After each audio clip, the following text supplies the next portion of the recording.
Kung mahilig kayo sa boxing, siguro minsan na rin kayong namangha sa mga pamatay na knockout clips ng ilan sa mga legends na to. Muhammad Ali, I'm gonna float like a butterfly and sting like a bee. I must be the greatest. Iron Mike Tyson,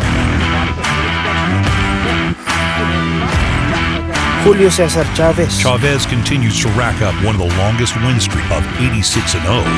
at syempre, ang ating pambansang kamao, Please welcome boxing's legendary 8th Division Champion of the World, Manny Pacquiao. Sino ba namang mag-aakalang makakapag-cover ang iyong lingkod ng isang boxing event? Good morning! Ngayon ay 8:36 AM. Meron tayong maliit na gig ang boxing. Kaya ngayon hindi ako manonood ng boxing bilang fan, kundi bilang photographer. Kaya samahan niyo ako sa video na to para maisama ko kayo kung paano mag-cover ng isang sports event. Tara!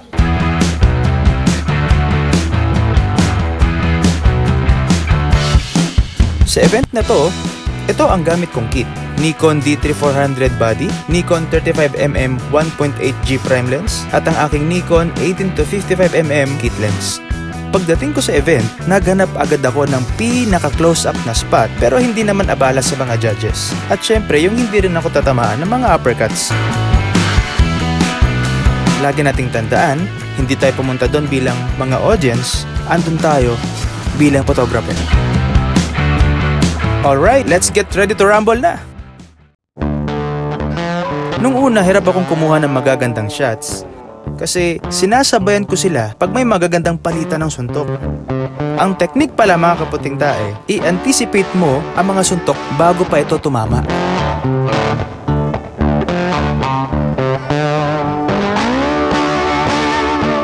Habang tumatagal, napansin kong ang tunay na laban ay hindi lang nangyayari doon sa loob ng ring. Dahil sa isip pa lamang ng mga mandirigmang ito, nag-uumpisa na ang laban. Corny mang sabihin pero dito ko natutunan na ang tunay na lakas ng mga boksingero ay hindi nanggagaling sa lakas lang ng muscle. So ayun, mga masugid na taga-subaybay, mga kaputing tae. Sa experience ko kanina, una mong gagawin, hanapin mo yung magagandang pwesto, mga spots. Kumbaga sa sniper, doon ka sakita mo yung magagandang angulo. Walang blind spot. Yun yung isa. Pangalawa, alamin mo kung ano ba yung gusto mong output. Titimplahin mo ng maaga yung camera mo beforehand bago mag-start yung, in this case, yung isang round. Siyempre, yung pangatlo ay yung professionalism. Siyempre, kailangan tayong makipag-socialize sa mga nakatrabaho natin, especially dun sa mga organizers. Maliban dun sa output mo na dapat naman talaga ay maayos, mahusay at pinagpaguran, di kalidad. Pinakamahalaga kung paano mo pinakisamahan yung mga kliyente mo.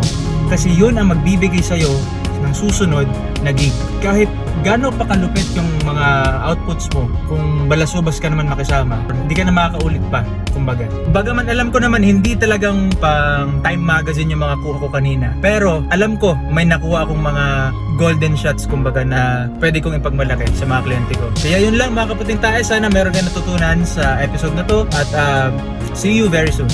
Bye bye!